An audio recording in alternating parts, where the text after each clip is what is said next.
السلام علیکم ورحمۃ اللہ وبرکاتہ۔ دوستو، ابھی ایک ویڈیو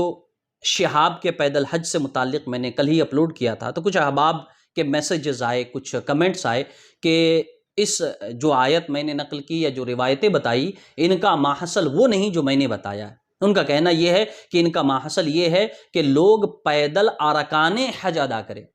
ان میں پیدل ارکان حج ادا کرنے کا ذکر یا ان کی فضیلتوں کا بیان ہے، گھر سے حج کے لیے پیدل نکلنے کا ذکر نہیں۔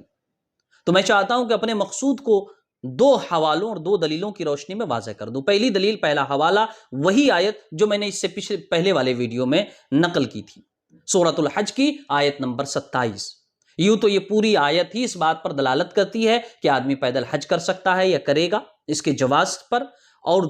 لیکن اس کے بعد بھی خاص کر دو الفاظ اس آیت میں ہیں جو بہت اہم ہیں۔ پہلا لفظ ہے یاتوکا رجالا، یہ پہلا جملہ اللہ تبارک و تعالیٰ نے حضرت ابراہیم علیہ السلام سے فرمایا وَأَذِّن فِي النَّاسِ بِالْحَجِّ يَأْتُوكَ رِجَالًا، آپ لوگوں میں حج کا اعلان کریں، لوگ آپ کے پاس پیادہ آئیں گے، پھر اس کے بعد سوار ہو کر آئیں گے۔ تو پیادہ آپ کے پاس آئیں گے، ارکان حج ادا کریں گے، اس لفظ کا کم از کم یہ معنی یا مفہوم تو نہیں ہے۔ اور پھر اس لفظ کو میرے مقصود کے حوالے سے مزید تقویت ایک دوسرے جملے سے ملتی ہے جو تقریباً اخیر میں جملہ ہے من کل فج عمیق، اسی آیت کا ٹکڑا اللہ تبارک و تعالیٰ نے فرمایا من کل فج عمیق۔ فج عمیق کی توضیح آپ دیکھیں، اس کا ترجمہ یا اس کی تفسیر دیکھیں تو تقریباً جملہ کتب تفاسیر میں اس کی وضاحت فج عمیق کی مکان بعید، بلد بعید، طریق بعید سے کی گئی ہے، تقریباً تمام کتب تفاسیر میں۔ یا اس سے ملتا جلتا کوئی لفظ ہے جس کا مفہوم ایک ہے، مکان بعید دور دراز مقام سے، بلد بعید دور کے شہروں سے،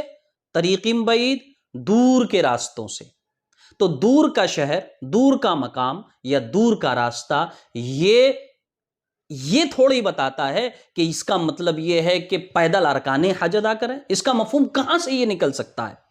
اس کا صریح اور واضح مفہوم یہ ہے کہ لوگ باہر سے، مکہ کے باہر سے، بلکہ عرب کے باہر سے لوگ پیدل حج کے لیے آئیں گے۔ اور یہ آیت صاف بتاتی ہے کہ پیدل حج کیا جا سکتا ہے، اور واضح ہے، مجھے نہیں لگتا کہ اس میں کسی طرح کی پیچیدگی۔ اور دوسری دلیل، دوسرا حوالہ میں نے جس کے بارے میں بتایا وہ ہے وہی روایت حضرت عقبہ ابن عامر رضی اللہ تعالیٰ عنہ کی بہن والی۔ اسی روایت کو لوگ بار بار حوالے میں پیش کرتے ہیں کہ نبی کریم صلی اللہ علیہ وسلم نے منع فرمایا تھا انہیں، جبکہ میں نے بتایا کہ ابو داؤد میں ایک دوسری حدیث ایسی بھی ہے جس میں اس بات کی صراحت موجود ہے کہ اس وقت وہ کمزور اور ضعیف ہو گئی تھی، ان کے بدن میں پیدل چلنے کی طاقت نہیں تھی۔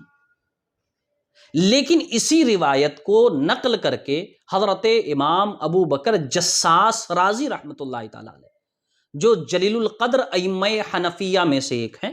انہوں نے اپنی کتاب احکام القرآن میں جو تفسیر کے حوالے سے احکام شریعت بیان کرتی ہے، اس کتاب میں انہوں نے اسی روایت کو نقل کیا، اور نقل کرنے کے بعد اسی روایت سے یہ ثابت کر رہے ہیں کہ پیدل حج کرنا،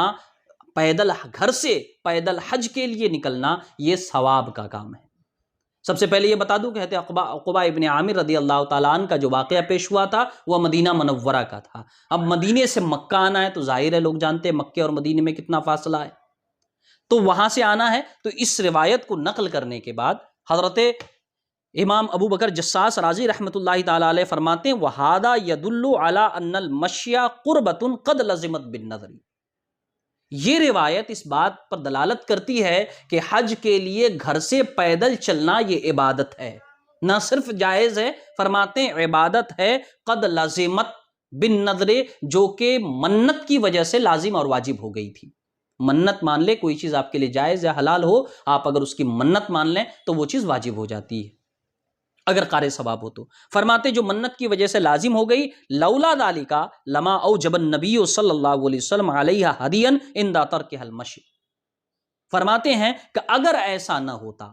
پیدل گھر سے حج کے لیے نکلنا یہ عبادت کا کام نہ ہوتا، تو نبی کریم صلی اللہ علیہ وسلم اس کے ترک کرنے پر انہیں قربانی کا حکم نہ دیتے۔ یہ حدیث جو حضرت عقبہ ابن عامر رضی اللہ تعالیٰ عنہ کی بہن والی حدیث ہے، اس کے آخری میں جو بہت سی روایتیں ہیں اس میں یہی آیا کہ نبی کریم صلی اللہ تعالیٰ علیہ وسلم نے منع فرمایا اور سوار ہو کر حج کرنے کا حکم دیا، اور فرمایا کہ ایک جانور کی قربانی کرو۔ تو فرماتے ہیں کہ جانور کی قربانی کا حکم جو تھا یہ اس وجہ سے تھا کہ انہوں نے منت مانی تھی پیدل حج کرنے کی، اور پیدل حج کرنے کی منت ماننے کی وجہ سے یہ منت ان پر لازم ہو گئی تھی، لیکن چونکہ نبی کریم صلی اللہ علیہ وسلم نے ان کے حالات اور ان کی طبیعت کی وجہ سے انہیں منع فرمایا، تو اس کے بدلے میں فرمایا کہ تم جانور کی قربانی کر دو۔ تو فرماتے ہیں کہ اگر یہ عبادت نہ ہوتی، یہ چیز تو لازم نہ ہوتی پیدل چلنا، کیونکہ منت وہی لازم ہوتی ہے جو عبادت ہو، اور اگر عبادت نہ ہو تو منت لازم نہیں ہوتی۔ تو فرماتے ہیں منت سے پیدل چلنا ان پر لازم ہو گیا تھا، اس لیے کہ حج کے لیے گھر سے پیدل نکلنا کار ثواب ہے۔ تو صرف آپ اس کا اگر یہ مفہوم نکالیں گے کہ یہاں سے مراد ارکان حج ادا کرنا ہے، تو مدینے سے حضرت عقبہ ابن عامر رضی اللہ تعالیٰ عنہ کی بہن ارکان حج ادا کرنے کے لیے، وہ جو مدینے سے مکہ تک کا سفر ہے، یہ ارکان حج ادا کرنا نہیں ہوا، اور نہ ان کا یہ چلنا ارکان حج کی ادائیگی کہلاتا ہے، بلکہ یہ حج کا سفر تھا جو ان کے گھر سے شروع ہوا تھا۔ لہذا آج بھی اگر کوئی اپنے گھر سے پیدل حج کے ارادے سے نکلتا ہے تو اس ثواب کا مستحق ہوگا، کیونکہ کار خیر کے لیے خلوص کے ساتھ نکلا ہے، تو اس کے خلوص کے اعتبار سے ہی وہ ثواب کا مستحق ہوگا۔ السلام علیکم ورحمۃ اللہ وبرکاتہ۔